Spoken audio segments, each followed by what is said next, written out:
More manufacturers choose Cerakote than any other finish. Cerakote ceramic coatings are designed for professionals and should be applied with the proper training and equipment by a Cerakote certified applicator. It is critical to follow all of these instructions. If you have any questions, please contact a Cerakote representative. Which Cerakote series is the best choice for your application? Choosing the right Cerakote series is an important first step in the coating process. The Cerakote H series is a line of ceramic polymer hybrid coatings that are designed to provide unmatched performance with an attractive and desirable finish. Cerakote H series coatings provide exceptional corrosion protection, hardness, adhesion, flexibility, impact, chemical, and wear resistance. Recommended applications include, but are not limited to, firearms, knives, tools, eyewear, consumer electronics, wearables, sporting and athletic equipment, fresh and saltwater applications, and any other application requiring a tough and durable performance coating. The Cerakote Elite series is the world-class leader in thin film ceramic coatings.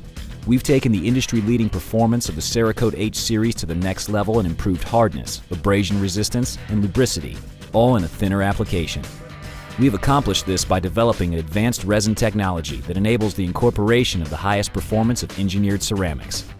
The Cerakote Elite series is available in 6 modern earth tone colors that can be mixed or patterned to create custom yet high-performance finishes. Phase 1. Disassembly. Completely disassemble and detail strip your project. If it's a firearm and you are unfamiliar with this level of disassembly, have a certified gunsmith perform the disassembly and reassembly. For firearm applications, do not coat springs, sears, firing pins, bolt faces, gas rings, or feed ramps. Remember to plug the bore to prevent overspray inside the bore. Take a photograph of all the parts of the firearm. Make note of the substrate type of each piece. For example, steel, aluminum, plastic, composite, or polymer. Phase 2. Degrease. Soak each metal part for 20 to 30 minutes in a degreaser such as Brake Clean, Simple Green, or acetone. Just spraying or wiping your parts with an aerosol degreaser is not sufficient. Soaking is required. Place the screws, pins, and other small parts in a smaller container so they are not lost during the soaking process. Using a small tank with a wire basket makes degreasing quick and easy.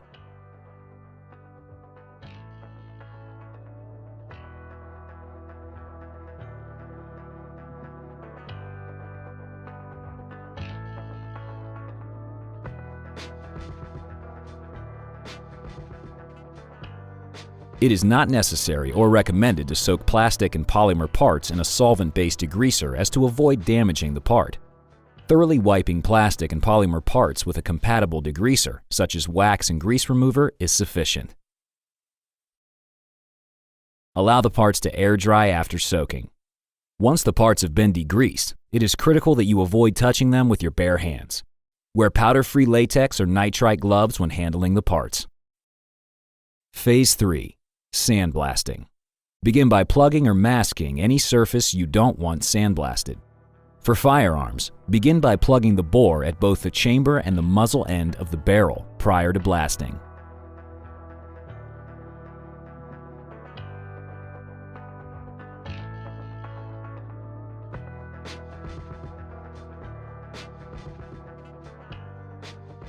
Sandblast metallic components with number 100 grit aluminum oxide or garnet sand at 80 to 100 psi. Lightly blast 30 to 40 psi non-metal parts such as wood, fiberglass, plastic, or polymer. For anodized parts, set the blasting pressure to 30 to 40 psi. Strive for an even blast pattern over the surface of the part. These parts require blasting. However, it is not necessary to completely remove the anodized finish. Anodized parts that have been sufficiently blasted should have a dull, matte appearance. Surface preparation tips. If the surface of the part is still shiny after blasting, you haven't blasted enough. Do not use too coarse of a grit. The microscopic valleys on the surface will be too deep for the coating to completely fill, while also leaving the corresponding peaks insufficiently covered. Do not use any type of round blasting media, such as glass beads or steel shot. Round media will dimple the surface rather than etching it, and will not yield a sufficient blast profile for optimum coating adhesion. Do not hand sand parts, as this will not yield a sufficient profile for optimal coating adhesion. Do not use dirty or worn-out blasting media. Doing so will contaminate your parts. Phase 4. Racking and masking. Hang or otherwise fixture the parts so that you can access all of the surfaces of each part with your HVLP spray gun. A variety of metal hooks in multiple sizes are ideal for racking larger parts, while thin wire or alligator clips are ideal for fixturing screws, pins, and other small parts.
Phase 5. Gas out. After the parts are racked, heat the metal parts in an oven at 300 degrees Fahrenheit for 60 minutes. Plastic, polymer, wood, and composites should be gassed out at 150 to 180 degrees Fahrenheit. If you are unsure as to the temperature stability of your parts, contact the manufacturer prior to gassing out and curing non-metallic parts. Gassing out will evaporate any remaining moisture and solvents and bring any remaining oils to the surface. Remove the parts from the oven and allow them to cool. If no visible oil has been brought to the surface, proceed to Phase 6. If you see any oil residue or other indications that oil was brought to the surface of the part, re-clean the part by soaking it in the degrease tank and gassing out for an additional 30 minutes. This step will need to be repeated until no oil residue is visible after gas out. Now that the part is oil-free, reblast the part and continue on to Phase 6. Any contamination from this point onward may result in coating failure. Phase 6. Coating preparation. Determine how much Cerakote you intend to use before mixing. Begin by vigorously shaking the bottle until the coating is completely mixed. Then shake some more for good measure. This should take 5 to 10 minutes. We strongly recommend a paint shaker for quarts and gallons. Usage and mixing ratio charts are available in the Cerakote training manual at cerakote.com.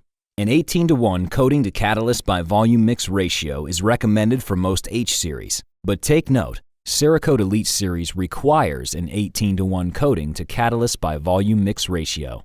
However, for H series, other ratios may be used to achieve lower or higher gloss levels. The usage and ratio charts in the training manual will help you determine the correct amounts for your desired finish. Some H series coatings require a specific catalyst and mix ratio.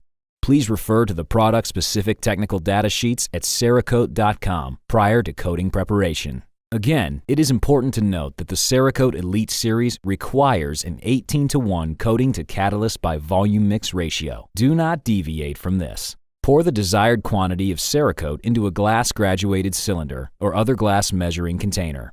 Do not mix Cerakote and catalyst in plastic containers, as this will compromise the integrity of the coating.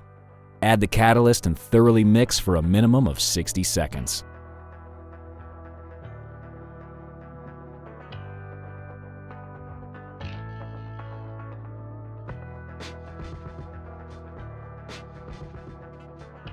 For H series, pour the mixed coating through a 100 mesh strainer. For Cerakote Elite series, it is required to use a 325 mesh filter for proper straining. This is done to ensure that no contaminants will be sprayed onto the finished product. If the proportions of Cerakote to catalyst are incorrect or the combination is not thoroughly mixed, the quality and performance of the coating will be adversely affected. Pot life for mixed Cerakote is approximately 2 hours in an open or closed container, so mix only what you intend to use and avoid waste. Please consider these tips. If the coating sits for more than 15 minutes in the HVLP spray gun, it will begin to settle and re-agitation is required. Clean all containers and equipment with acetone. A squeeze bottle and bottle brush are helpful tools for cleaning. Final checklist before spraying. Check plugs and masking. Ensure all parts are racked securely.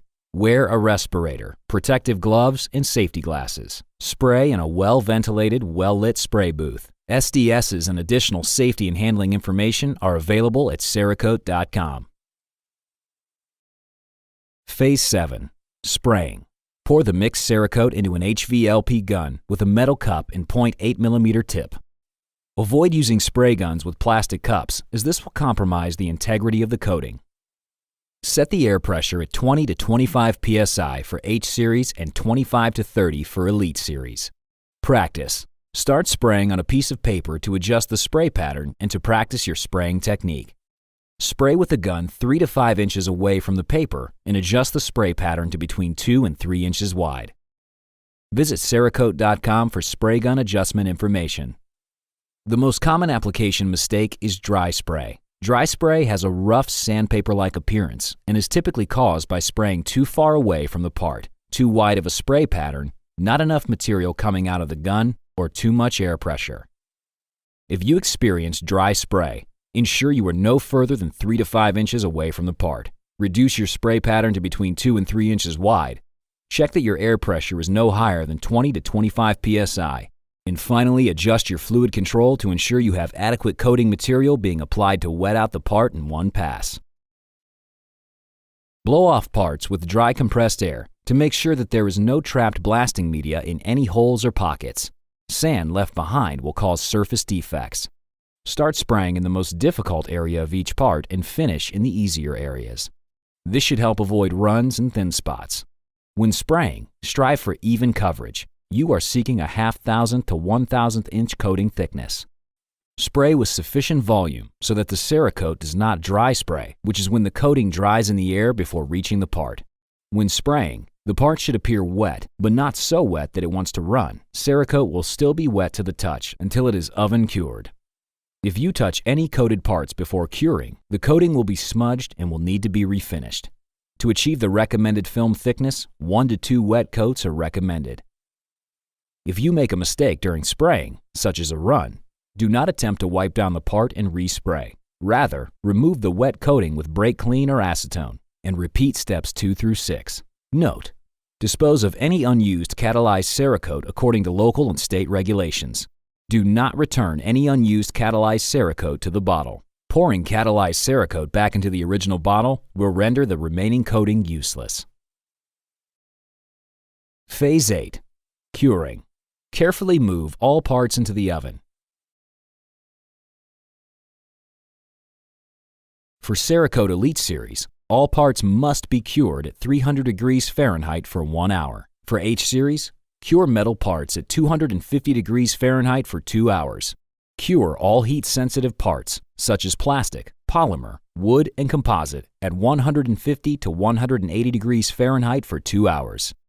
Please refer to the individual product technical data sheets available at Cerakote.com for product-specific cure temperatures. When applying Cerakote over Cerakote, such as when applying stencils, flash cure at 150 to 180 degrees Fahrenheit for 5 to 15 minutes. Allow parts to cool to room temperature before applying additional colors. When flashing parts for camouflage or stencils, all parts must be fully cured within 24 hours from the initial flash. After curing is completed, remove the parts from the oven and allow them to cool. Once the parts are cool enough to handle, they can be reassembled. Caution: if you are unsure about the temperature stability of your parts, contact the manufacturer prior to oven curing. For questions, comments, or to inquire about becoming a certified applicator, please contact us at 866-774-7628 or visit us at Cerakote.com. Cerakote. Finish strong.